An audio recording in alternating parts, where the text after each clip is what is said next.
जय हिंद दोस्तों। आशा करता हूँ आप सभी अच्छे होंगे और अपनी अपनी तैयारी में लगे होंगे। जैसा कि आप सभी लोगों को एग्जाम 14-15 दिसंबर 2 दिन आपका एग्जाम है। इसमें सबसे बड़ी बात यह है कि हम अपना ओएमआर शीट कैसे फिल करें। सीटेट में बहुत से बच्चे तो अपना एग्जाम अच्छे से कर लेते हैं, लेकिन जब उनकी बाद में आती है ओएमआर भरने की नंबर, तो वो अपना ओएमआर भरने में काफी गलतियां करते थे। जैसे कि सबसे पहले आपको जब रोल नंबर भरना होता है, तो आप सबसे पहले आपको जैसे रोल नंबर है 31, 32, 13, 26। तो आपको जैसे 31 है, इसका 1 भरेंगे। यहाँ 3 है तो इसका 3 भरेंगे। फिर 2 है तो 2 भरेंगे। 4 है तो 4 को क्लिक करेंगे। 5 जैसे आपका जिस हिसाब से जो भी रोल नंबर है, उसका आप इस गोले को आप पूरा पूरा काला करेंगे। इसके बाहर ऐसे भरना है, इसके बाहर आपका पेन ना जाए, सिर्फ गोले के अंदर भर जाए और ना तो कुछ छूटे।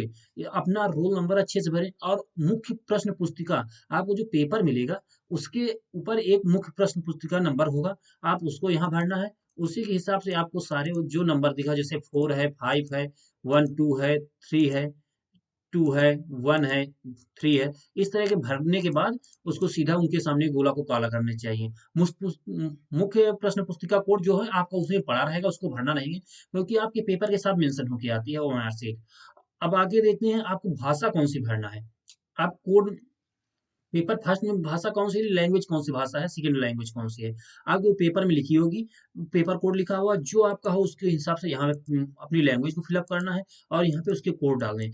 फिर एग्जामिनर है आपका, जो एग्जाम हॉल में जो ड्यूटी करता है, वो आएगा आपकी ओएमआर सीट को चेक करेगा और यहाँ पे साइन नीचे करेगा। यहाँ कैंडिडेट सिग्नेचर होगी और सिग्नेचर इमिग्रेशन होगी, जो आपको वहाँ टीचर लगा होगा उसके साइन होंगे।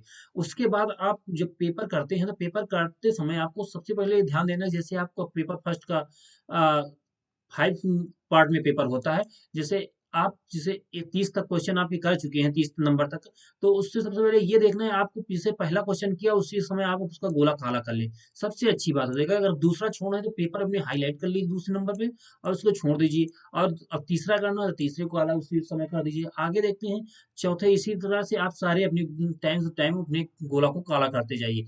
और इसके लिए सबसे बड़ी बात ये होती है कि जब आप 1 से 90 तक क्वेश्चन के लिए सबको को एक साथ करना होता है। उसके बाद 1 से 90 तक पेपर करने के बाद आपको ये होता है कि आपको लैंग्वेज फर्स्ट कौन सी है और लैंग्वेज सेकंड, जो लैंग्वेज के हिसाब से उसको आपके क्वेश्चन करने होते हैं। किसी के 91 से कुछ शुरू होता है, 91 से इंग्लिश शुरू हो जाती है, किसी के 91 से अम, हिंदी शुरू होती है, इस किसी के संस्कृत शुरू होती है। जिस हिसाब से जो लोग लैंग्वेज लिए हुए हैं, उनके हिसाब से अपनी अपनी लैंग्वेज भरना है। अपनी अपनी लैंग्वेज के हिसाब से ही गोला काली करना है और पेपर को हल करना है। नहीं तो आप लोग पेपर तो हल कर ले जाते हैं, लेकिन ओएमआर शीट भरने में आप गलती करते हैं, जिससे आपका एग्जाम हॉल आप फेल हो जाते हैं। और आपको दोबारा फिर से फार्म भरना होता है, बार बार यही प्रक्रिया चलती रहती है। इसलिए आप ये हमारे के लिए सबसे बड़ी बात यह है कि ओएमआर शीट को अच्छे से भरें और किसी प्रकार की गलती ना हो पाए। और सबसे बड़ी बात यह है कि ओएमआर शीट में किसी प्रकार की स्केच से नहीं भरना, बॉल पेन से भरना है, काले या नीले पेन से। ये नहीं कि आप स्केच लेके जाएँ मोटा से, उसी को पूरा एक के बाद में रख के पूरा काला कर दें, वो आपकी कॉपी नहीं चेक होगी। आपको बॉल पेन से ही भरना है और जेल पेन नहीं होना चाहिए, ड्रॉ पेन होना चाहिए।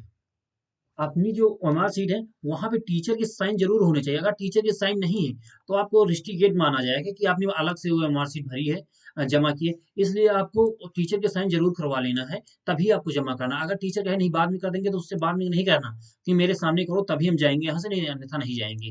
हाँ, जब तक साइन नहीं होगी मेरी ओएमआर शीट पे, तब तक हम यहाँ से नहीं जाएँगे। आपके सारे क्वेश्चनों को हल करने के बाद ओएमआर शीट भर लेने अच्छे से। अच्छे से करने के बाद आपको, तभी जब तक टीचर जमा ना कर ले आपके पास सबमिट ना हो जाए, तब तक वहाँ से आपको नहीं जाना है।